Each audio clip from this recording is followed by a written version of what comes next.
Halo, perkenalkan kami dari kelompok 6 yang terdiri dari saya sendiri Muhammad Dafa Olewolok, lalu teman saya M. Bintang Rizky Ramadan, M. Atras Farabi, dan Davina Indira. Kami ingin menjelaskan tentang penelitian kami yang berjudul Penerapan Social Cognitive Theory atau SCT terhadap Purchase Intention Generasi Z pada platform e-commerce TikTok Shop di Indonesia.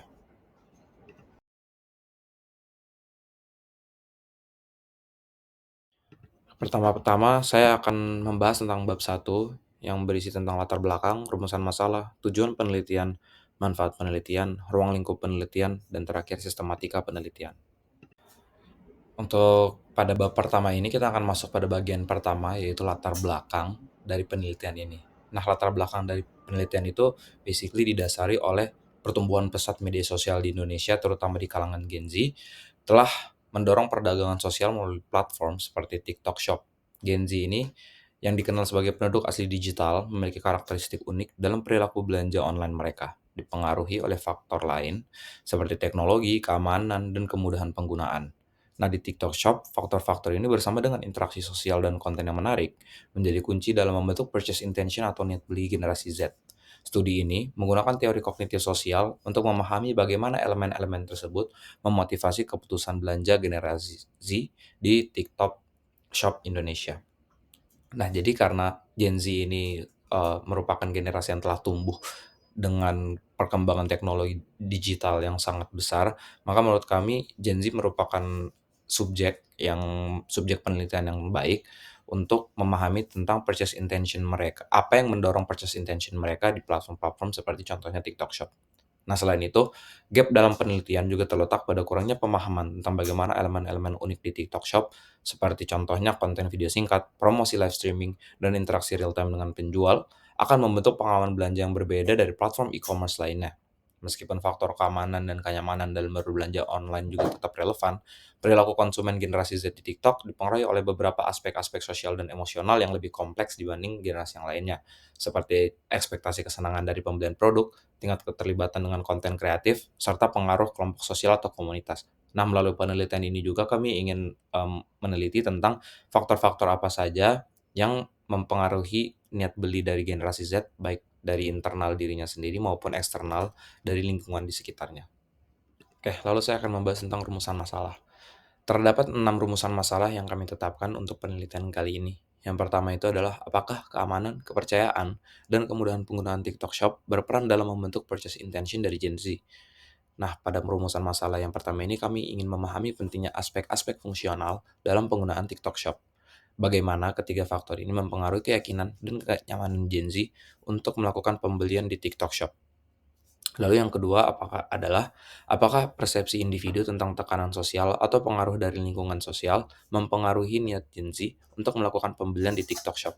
Nah, pada poin yang kedua, kami ingin memahami sejauh mana tekanan atau pengaruh dari lingkungan sosial, baik positif maupun negatif, mempengaruhi purchase intention dari Gen Z.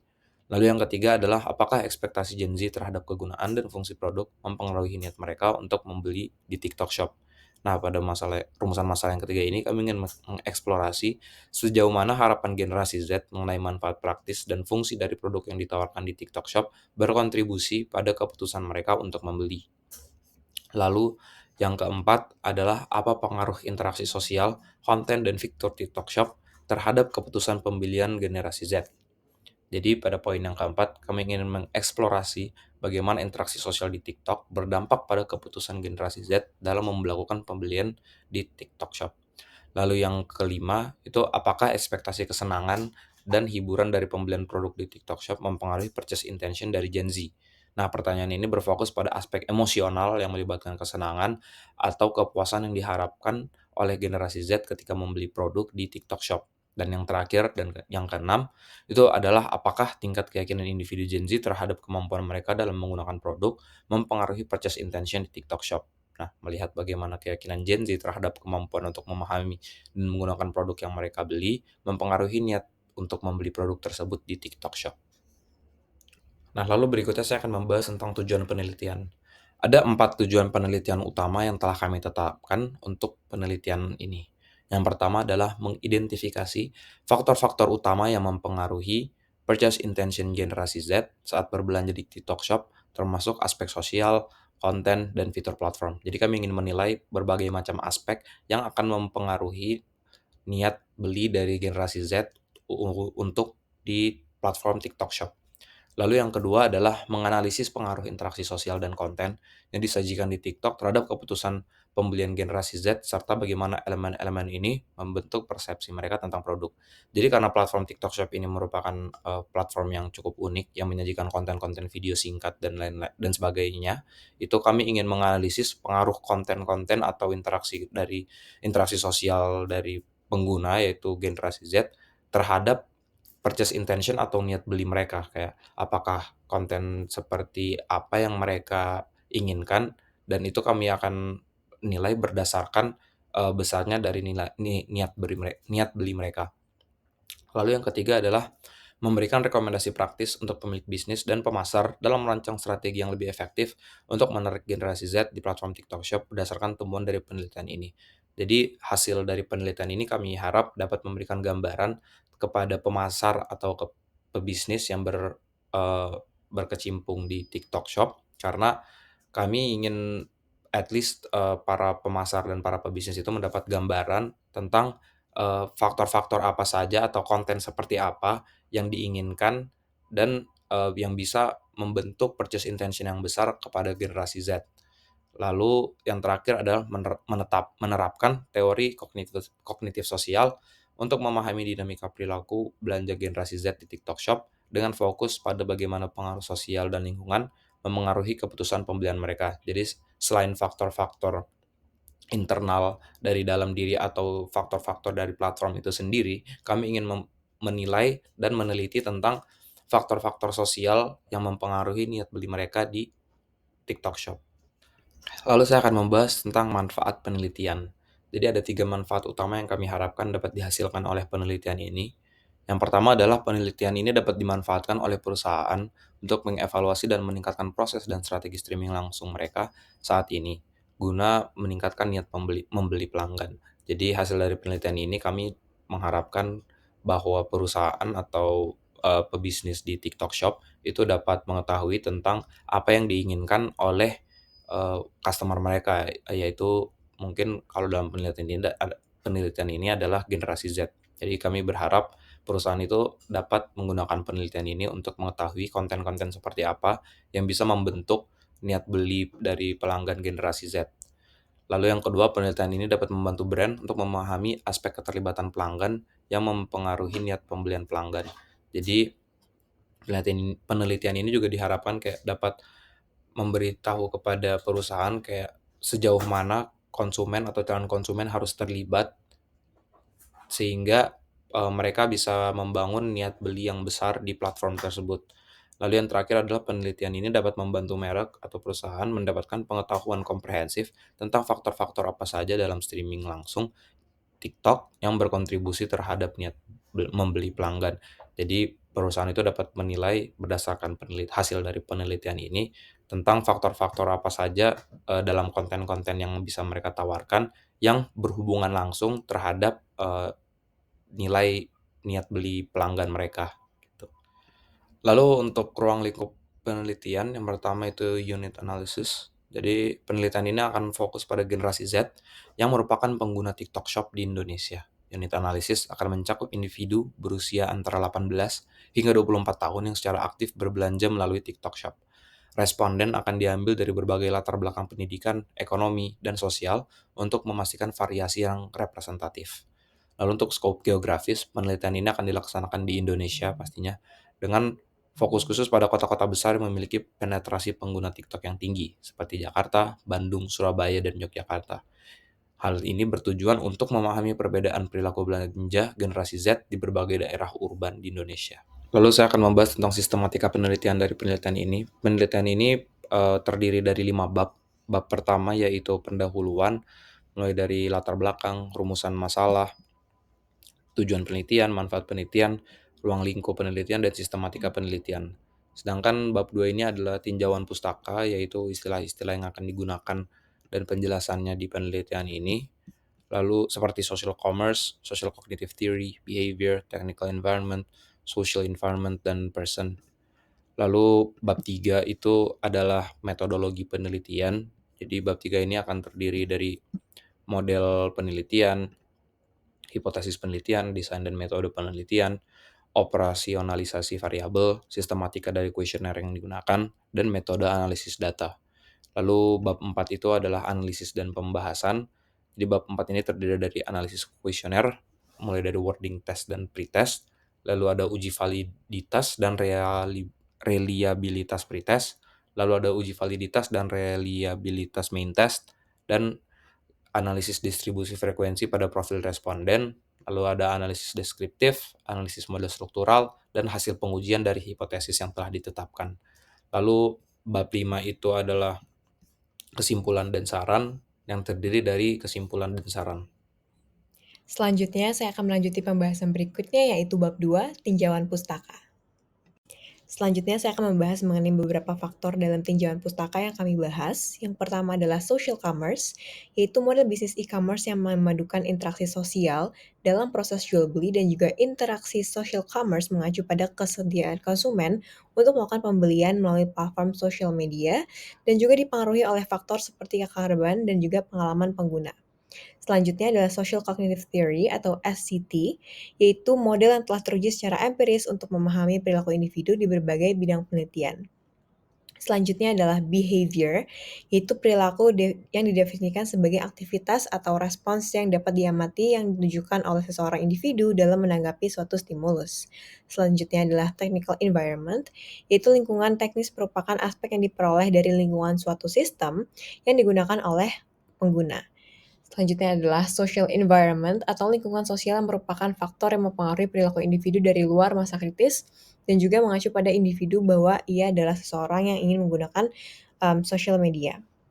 Dan terakhir adalah person, yaitu orang yang mengacu pada faktor-faktor yang mempengaruhi perilaku individu dari dalam, khususnya yang timbul dari kondisi dan juga perasaan emosional dan juga non-emosional. Harapannya adalah hasil berkaitan dengan konsekuensi logis yang dihasilkan dari tindakan individu tersebut. Baik, mungkin sebelum saya melanjutkan presentasi, perkenalkan nama saya Muhammad Atras Farabi, dan saya akan membahas tentang metodologi penelitian bersama dengan rekan saya Bintang. Untuk model penelitian yang kelompok kami gunakan, itu kami menggunakan framework penelitian Social Cognitive Theory atau SCT untuk menganalisis faktor-faktor yang mempengaruhi perilaku individu dalam konteks niat pembelian. Jadi variabel-variabel ini yang mempengaruhi perilaku individu kami bagi menjadi 3 aspek utama. Yang pertama itu lingkungan teknis, yang berisi interactivity dan juga information quality. Yang kedua itu lingkungan sosial, yang berisi critical mass, peer influence, dan juga external influence yang berpengaruh terhadap subjective norm.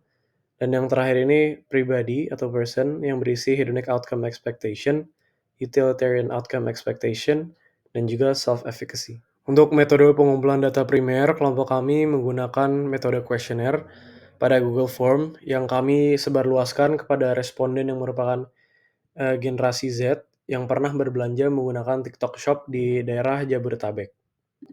Untuk data sekunder sendiri itu berasal dari beberapa jurnal dan juga web scraping serta sumber entitas pemerintah dan lembaga swasta lainnya. Kemudian untuk metode sampling yang akan digunakan adalah non-probability sampling dengan metode purposive sampling. Jadi untuk memenuhi hasil penelitian, sampel penelitian dipilih memenuhi kriteria sebagai berikut. Yang pertama itu Gen Z di Jabodetabek, berusia 18-24 tahun, dan yang terakhir ini pernah menggunakan atau membeli di TikTok Shop. Nah, untuk desain dan sistematika kuesioner sendiri, untuk desain kuesioner kami akan menggunakan close-ended Likert scale. Kami akan menggunakan Likert 6 scale dengan skala antara 1 yaitu sangat tidak setuju sampai dengan 6 yaitu sangat setuju. Untuk sistematika dari kuesioner sendiri, pertama itu ada pengantar dari kami, kemudian profil responden dan screening question. Jadi responden ini harus merupakan Gen Z di Jabodetabek berusia 18-24 tahun dan juga pernah menggunakan atau membeli di TikTok Shop, baru akan masuk ke kuesioner inti. Sebelumnya nama saya Bintang, saya izin melanjutkan presentasinya. Kemudian untuk operasionalisasi variabel, ada 8 variabel independen, 1 variabel mediasi, dan juga 1 variabel dependen. Di mana interactivity ini menjadi 1 variabel independen yang memiliki 3 operasionalisasi variabel di dalamnya. Dan kemudian ada information quality, di mana memiliki 3 operasionalisasi variabel juga, di mana dan juga interactivity ini berperan dalam mempengaruhi pengalaman pengguna yang kemudian membentuk perilaku mereka, dan untuk information quality berperan penting dalam meningkatkan keterlibatan pengguna perdagangan sosial dalam kegiatan transaksi. Kemudian untuk 2 variabel independen lainnya yakni critical mass. Untuk critical mass itu menunjukkan bahwa ada individu yang memiliki keinginan untuk diakui dan dicari oleh orang lain, dan ada 3 operasionalisasi variabelnya. Kemudian ada peer influence, di mana peer influence ini berkaitan dengan dorongan untuk meniru tindakan orang lain saat berbelanja di media sosial. Selanjutnya untuk external influence sebagai variabel independen. External influence dikenal sebagai pengaruh informasi yang merupakan faktor mempengaruhi terbentuknya norma subjektif. Dan ada 3 operasionalisasi variabel di dalamnya. Kemudian juga ada subjective norm. Subjective norm ini berperan sebagai variabel mediasi, di mana merujuk pada tekanan sosial yang dirasakan seseorang dari orang-orang sekitarnya, seperti lingkungan keluarga, teman, dan lain-lain. Lalu kemudian ada variabel hedonic outcome expectation, di mana konsekuensi logis yang timbul dari tindakan seseorang berdasarkan pandangan individu. Dan terdapat 3 operasionalisasi variabel di dalamnya. Kemudian juga ada utilitarian outcome expectation, di mana berkaitan dengan hasil yang bersifat kognitif dan fokus pada tugas dan tidak melibatkan emosi. Dan terdapat 5 variabel operasionalisasinya. Dan kemudian self-efficacy sebagai variabel independen merujuk pada keyakinan individu akan kemampuannya untuk merencanakan dan melakukan langkah-langkah yang diperlukan untuk mencapai tujuan tertentu, dan terdapat 4 operasionalisasi variabel di dalamnya. Dan kemudian ada variabel dependen yakni purchase intention, di mana dalam konteks perdagangan sosial merujuk pada keinginan individu untuk terlibat dalam transaksi jual beli di platform media sosial, dan terdapat 3 operasionalisasi variabel di dalamnya. Tahapan selanjutnya adalah metode pengolahan dan analisis data, di mana untuk analisis data, kita melakukan analisis kuesioner awal yang tujuannya adalah untuk memastikan validitas data responden. Jadi responden yang kita kumpulkan itu harus bersesuaian dengan kriteria yang telah kita tentukan, seperti umur, kemudian domisili, dan juga pola-polanya juga harus memberikan gambaran bahwa responden memahami instruksi kuesioner dengan jelas, dan menggunakan skala Likert 1-6, dan responden bisa mengisi pertanyaan hingga selesai. Kemudian untuk melakukan uji validitas dan reliabilitas pretest, kita menggunakan SPSS yang harus dianggap reliable bila Cronbach alfanya minimal 0,6. Dan uji validitas menilai efektivitas variabel dalam mendefinisikan konstruk penelitian. Dan kemudian untuk task berikutnya adalah uji structural equation modeling (SM) untuk main testnya, di mana dalam penelitian ini menggunakan dengan memanfaatkan software Smart PLS, dan PLSM ini dipilih karena kemampuan untuk mengatasi masalah umum dalam permodelan seperti data yang tidak terdistribusi dengan normal, dan juga model penelitian yang lebih kompleks. Dan untuk data collection, kita ada segmentasinya. Jadi dari umur, gender, kemudian juga domisili, dan juga dari psikografisnya ada lifestyle, value, personality, dan juga behavior-nya yang berkaitan dengan TikTok Shop ini. Dan platform yang kita gunakan adalah online questionnaire. Lalu pada bab 4, pertama-tama pada bagian pertama saya akan membahas tentang analisis kuesioner, wording test, dan pretest. Di penelitian ini menggunakan kuesioner adaptasi dari jurnal acuan yang telah disortir dan diterjemahkan ke bahasa Indonesia. Melalui wording test pada 10 calon responden, peneliti memastikan kejelasan dan mengatasi ambiguitas pertanyaan, dengan mayoritas responden menyatakan pemahaman yang baik. Lalu kemudian kita masuk pada tahap pretest yang kemudian dilakukan dengan mendistribusikan kuesioner via Google Form kepada 30 responden berusia 18-24 tahun yang pernah menggunakan TikTok Shop. Data dari pretest dianalisis menggunakan IBM SPSS Statistics untuk menguji validitas dan reliabilitas kuesioner. Lalu saya akan membahas tentang uji validitas dan reliabilitas dari pretest. Untuk yang pertama itu ada uji validitas. Jadi pada tahap ini data dari 30 responden pretest dianalisis menggunakan uji validitas. Metode yang kami gunakan adalah Kaiser-Meyer-Olkin atau KMO dan komponen matrix. Dan nilai yang bisa dikatakan valid itu apabila nilai KMO-nya itu lebih dari atau sama dengan 0,5 dan nilai komponen matrix itu lebih dari 0,50. menurut Malhotra et al. Nah, berdasarkan tabel yang telah kami berikan atau kami sajikan di samping ini, berdasarkan hasil pengujian validitas pretest, hampir seluruh item pada penelitian atau variabel memiliki nilai yang tidak memenuhi persyaratan validitas berdasarkan Malhotra. Nah, beberapa variabel yang valid di tabel bisa dilihat seperti peer influence 1, peer influence 3, dan subjective norm yang kedua. Oke, lalu saya akan membahas tentang uji reliabilitas. Nah, pada tahap ini data dari 30 responden pretest dianalisis untuk menguji reliabilitas kuesioner. Metode yang kami gunakan adalah nilai Cronbach's alpha. Jadi kriteria dari nilai yang bisa termasuk reliabilitas atau dianggap reliable adalah item dianggap reliable jika nilai Cronbach's alpha itu lebih dari atau sama dengan 0,7. Nah, berdasarkan tabel yang telah kami sajikan, itu berdasarkan hasil pengujian reliabilitas pretest, itu seluruh item pada penelitian atau variabel memiliki nilai yang tidak memenuhi persyaratan reliabilitas berdasarkan Malhotra et al. Selanjutnya adalah uji validitas dan juga reliabilitas dari main task kami, dan untuk main task kali ini kami telah berhasil untuk mengumpulkan responden sebanyak 179 responden yang nantinya akan diterapkan pada metode analisis main task dengan metode Kaiser-Mann-Oken atau KMO dan juga komputer matrix pada masing-masing item kuesioner. Dan item pada kuesioner ini dianggap valid apabila nilai dari KMO itu adalah lebih besar sama dengan 0,5 dan juga komponen matrix lebih besar dari 0,5. Dan ini adalah hasil dari analisis kuesioner yang telah kami uji, dan juga berdasarkan hasil pengujian validitas main test, hampir seluruh item pada penelitian atau variabel memiliki nilai yang memenuhi persyaratan. Selanjutnya, saya akan membahas mengenai uji reliabilitas dari main task kami, dan dalam melakukan pengujian reliabilitas, data dari responden yang telah dikumpulkan, yaitu 179 responden tersebut, akan dianalisis menggunakan Cronbach alpha. Dan item pada kuesioner ini dikatakan reliable apabila memiliki nilai Cronbach alpha lebih besar dari 0,7. Dan berdasarkan hasil pengujian reliabilitas main task, seluruh item pada penelitian atau variabel memiliki nilai yang memenuhi persyaratan dari reliabilitas, yaitu lebih dari 0,7. Item tersebut layak untuk digunakan sehingga bisa melanjutkan ke tahap berikutnya. Selanjutnya adalah analisis distribusi frekuensi pada profil responden, dan setiap responden yang mengisi kuesioner ini harus mencantumkan informasi terkait profil diri mereka yang juga akan mencakup jenis kelamin pada penelitian kali ini.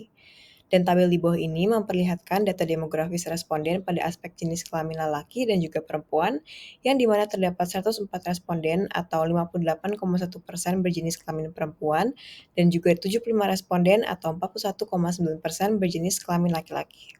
Kemudian ada analisis deskriptif, di mana analisis deskriptif ini menjelaskan mengenai pandangan responden melalui jawaban pada kuesioner. Dengan angka 1 itu menunjukkan sangat tidak setuju, dan angka 6 itu menunjukkan sangat setuju. Dan dari data yang sudah kita himpun, untuk variabel interactivity itu menunjukkan total MEA-nya sekitar 3,82, jadi kecenderungannya adalah di tengah-tengah, di mana orientasinya menuju kepada setuju. Kemudian untuk information quality ini sudah melebihi angka 4, di mana berarti kecenderungannya adalah ke setuju. Kemudian untuk critical mass sudah di atas angka 4 juga, jadi kecenderungannya adalah setuju. Kemudian untuk peer influence itu lebih dari 3 dan sedikit di bawah 4, jadi kecenderungannya masih bisa dianggap yaitu setuju, ke arah setuju. Kemudian untuk external influence itu angkanya sudah di atas 4, jadi kecenderungannya emang udah setuju. Kemudian untuk subjective norms juga sudah di atas angka 4, jadi kecenderungannya adalah kesetujuan. Kemudian untuk subjective norms itu angka total MEA adalah 4,03, jadi kecenderungannya sudah menuju setuju. Kemudian untuk hedonic outcome expectation itu angkanya 4,157, jadi kecenderungannya adalah setuju. Kemudian untuk utilitarian outcome expectation itu angka 3,99, jadi cenderung ke setuju. Kemudian untuk self-efficacy itu angkanya 4,135, jadi kecenderungannya adalah kesetujuan. Kemudian untuk purchase intention itu angkanya 4,057, jadi kecenderungannya adalah kesetuju juga. Kemudian untuk analisis model struktural, jadi ada pengujian collinearity, di mana menggunakan uji collinearitas itu atau inner model, penelitian itu menggunakan variance factor value atau VIV, di mana dengan syarat di bawah 5,0. Dan pengujian ini dilakukan untuk memastikan bahwa tidak ada konstruk yang memiliki kesamaan antara satu sama lain. Dan tapi dari pengujian ini dapat dilihat bahwa seluruh variabel tidak memenuhi syarat dari nilai VIV sendiri, sehingga dapat dipastikan bahwa ada data konstruk yang memiliki kesamaan pada saat pengisian kuesioner kepenelitian. Dan kemudian untuk pengujian coefficients of determinations, jadi evaluasi kelayakan model struktural dilakukan dengan mengevaluasi nilai koefisien determinasi R2, di mana R2 dapat menggambarkan tingkat akurasi yang terdapat pada model struktural. Dan dari hasil penelitiannya dilihat bahwa akurasi variabel purchase intention menunjukkan tingkat akurasi sebesar 0,860, dan kemudian untuk subjective normsnya itu sebesar 0,863. Baik, saya Farabi akan melanjutkan presentasi dari Bintang barusan. Saya akan membahas tentang pengujian size and significance of path coefficients. Jadi pada tahap ini, kami melakukan dengan metode bootstrapping dengan subsamples sebesar 5.000 dan tingkat signifikansi sebesar 0,1 dengan tipe model two-tailed. Hipotesis penelitian dapat diterima bila p-values itu kurang dari 0,005.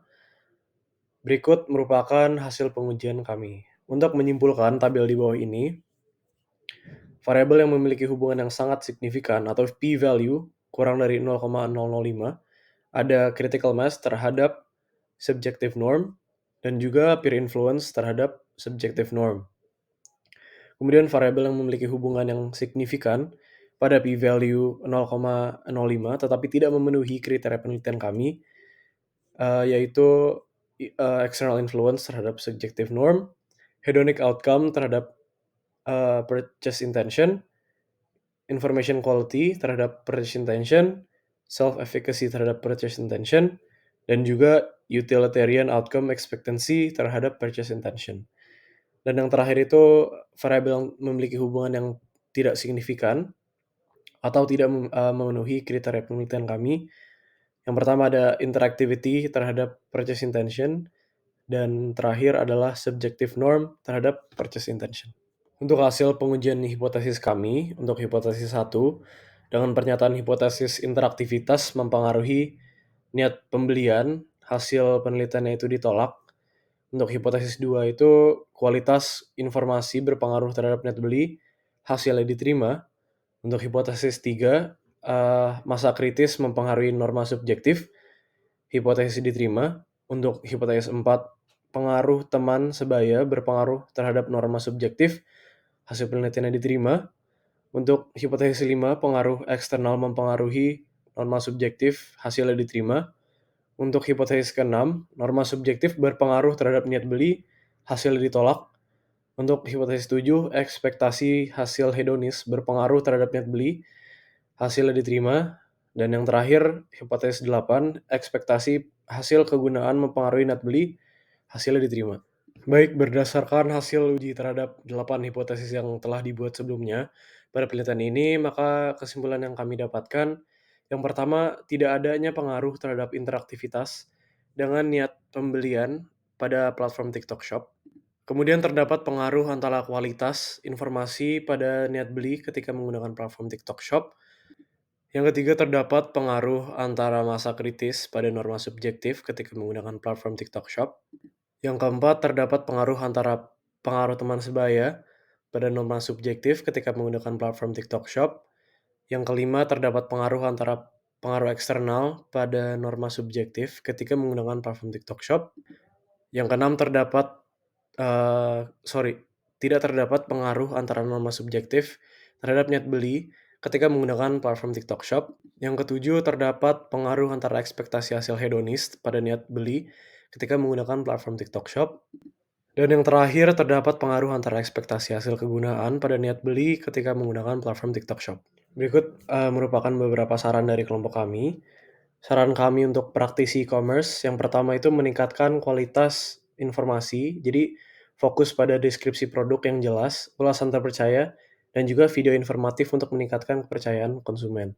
Yang kedua ini memanfaatkan masa kritis, jadi mendorong lebih banyak partisipasi pengguna melalui fitur interaktif seperti live shopping dan juga ulasan video.